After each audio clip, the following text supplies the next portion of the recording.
It's August 9th, 2022, and my wife just had an intensive surgery, and I have to get our first new Luxe home started within 2 weeks from ground zero.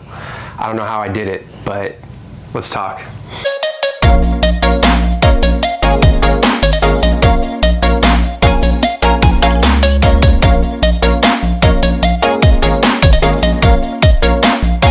Hey, I'm Zev Forrest. I'm Melissa Forrest. We are Airbnb super hosts, 18 times super hosts. We have been in the short-term rental business for 5 years. We've hosted thousands of guests, and we love to share our experience with you guys. Hopefully you can learn something.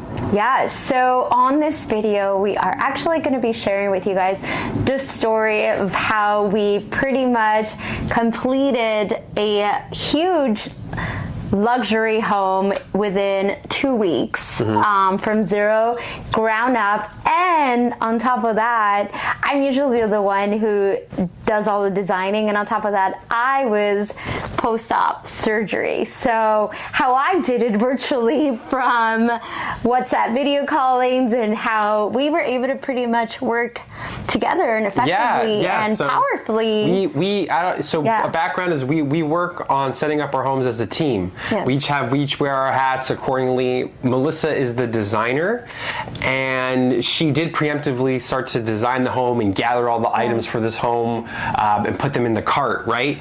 But she then had to have surgery and put her out. She wasn't able to go to the home, especially because it's 3 stores and she can't climb any stairs. So there was no point of her being in the home, and she couldn't even get in the car anyway. So we had to figure out a way for her to still be involved virtually, remotely. And while I'm over there setting anything up that I can, we didn't want to hire any TaskRabbit guys or anything like that. Typically, you can hire people on TaskRabbit to try to assemble furniture, which is really good, and do other sort of things that you need help with. But hey, I was there trying to kind of oversee things while Melissa was in bed, and I was going to try to help set up things as well. Yeah, so let's rewind a little bit. So we got the yes from the landlord, and if you watch our previous video, it took some time. So we were not expecting to get the yes when we got it, but we signed the lease on a Monday, and that week? Yeah, that week I was gonna have surgery like a week later. So we got the yes, we ran to the home right away, and I knew that we had to do all the pre-planning as fast as we can, because I was gonna leave Zev on his own for the first time. We've done all the units that we've done them together, we complete them together, and so it was a really interesting lesson. But some of the things that really worked, and I think these are incredibly valuable to share with you guys, was that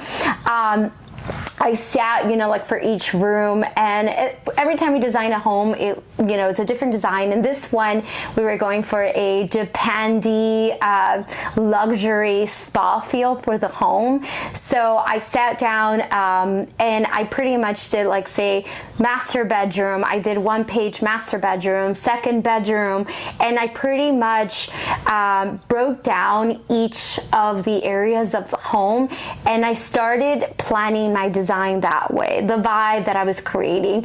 And then I went to Pinterest, and on Pinterest I also broke down the different areas of the home. So I had the master bedroom folder, I had the main folder of the house, and then within that folder I had the master bedroom, the 2nd bedroom, master bathroom, for example, living room, balcony, and I broke it down that way. And I started looking for inspirations that for each of the units that were really close to the vibe that we were trying to go for, so that I could have something to leave it with Zev, so that he knew that whenever things started getting shipped, this is the vibe that we were going for. This was the inspo of it. So after I created the inspiration, and I did all the pre-planning and all the mood boards, which is what they're called, through Pinterest, I started then doing the shopping list.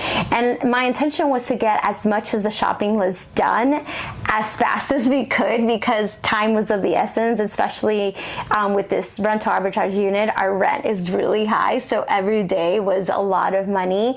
I remember we ran to Living Spaces months that same day that we signed the lease.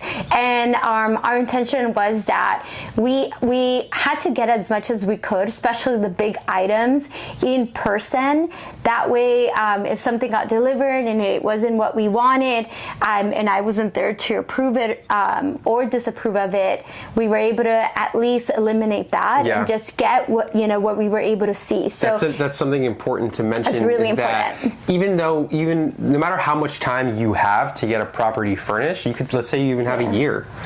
That's a little bit exaggeration. But no matter how much time you have, you always still want to get everything shipped ASAP, like within the first few days, because you don't know if it will work with the design. You don't know if it will be broken.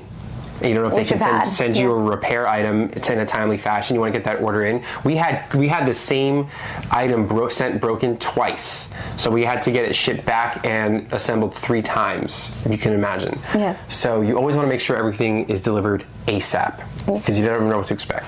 Yeah, awesome tips. So, so we looked at the couches, we went to living spaces, then we went to West Elm, which is when our tire popped. Visitors, or we had our tire pop. But anyways, we went to West Elm and we were just looking at what we wanted in person, so we knew that that was the design that we were going for, right? So then we started submitting our delivery dates, and we actually, for this unit, got everything delivered to the home itself, which was fantastic, game changer for us, instead of having everything shipped to us. So we started getting everything delivered there, and then I started getting delivered multiple, say like for example the comforter duvets. I got like 4 different types of sets. I was looking for a very specific linen type, and so that I could feel the textures and then be able to tell them yes, no. So in this pre-planning, I was pretty much overseeing the deliveries, and I placed all the deliveries before the surgery, as at least I think we were at like 85% of everything that we needed to order that I ordered before my surgery, and then the surgery happened, and then I was completely out.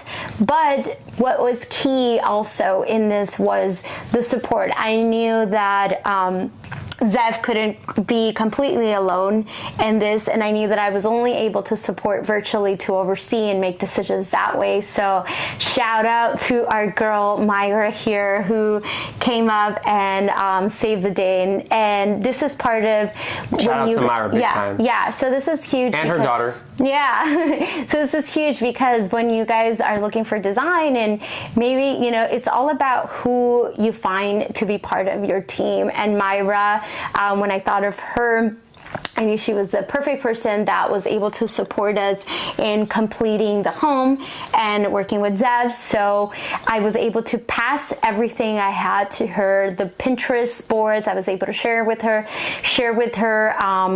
the to-do list of everything I had already completed.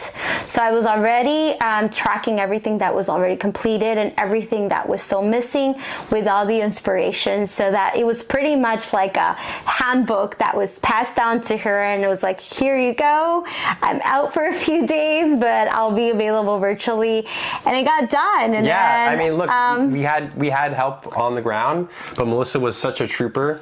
She, like, even though as much pain that she was in, I'm so surprised, and drugged up, I'm so surprised how she was able to oversee things to make them come to fruition remotely. It was very impressive, babe. And I knew that was leveling up, because that also goes to show what we can do from an arm's length, or from a very far distance, without being there, right? That being said, I recommend that whenever you have furniture coming, if there's an option for them to deliver it and assemble it, like a white glove service, and then remove all the trash, definitely do it. You don't want to stretch too much out of that budget. If you have a budget, you don't want to pay them too much if it seems overpriced, but if they have an option to build it for you, it's game changer, because you don't have to sit there and waste time building it, and then you also don't have to figure out what to do with all of the trash afterwards. Yeah, that's awesome tip. But so okay, so we're at the part.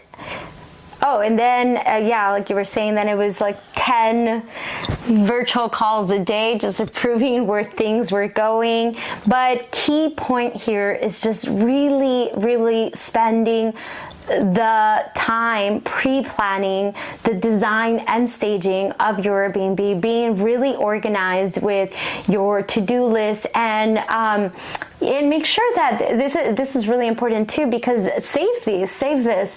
We create like an Excel sheet of our usually common items that we do use, like for example, like our shampoo pumper and our conditioner peppers, what we usually use in every other Airbnb. So we put the name of that item, plus the link, plus where we found it, where we bought it from, plus the price and any notes on it. A very detailed inventory. Yeah, very detailed inventory on an Excel sheet, so that way you're able to keep things really organized along with your to-do list. So this is huge, guys, and this is a huge learning lesson for me in just surrendering. But I think I had so much confidence in the team that we had, and so much confidence in how I pre-planned things for this Airbnb and the behind the scenes organization that took place. So it looks beautiful, and we are so happy with it. And I was finally able to see it after 2 weeks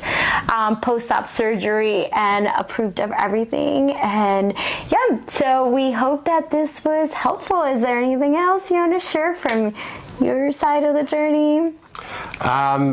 Nothing that I can think of, really. Yeah. It was just a lot of phone calls.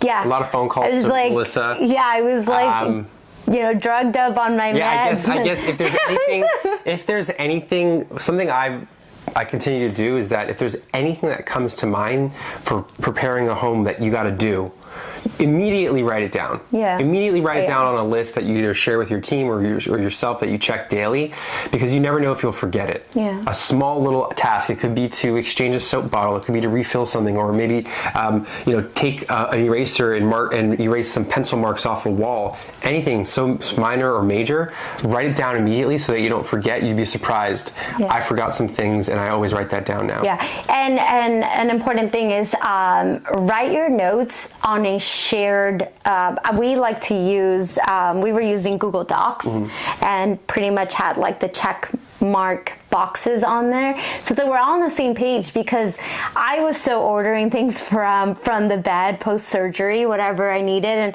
I was marking it and sharing those notes so that you guys were able to see in real time, and we were all able to work together that way. So something like Google Docs, or if you have an iPhone, I think there's a way that you could share your notes, but only with other iPhone people, just so that everyone is on the same page and work in real time. So we hope that you found our story of staging and designing this Airbnb post-surgery helpful, and you found some helpful tips. Thank you, guys. Have a great day.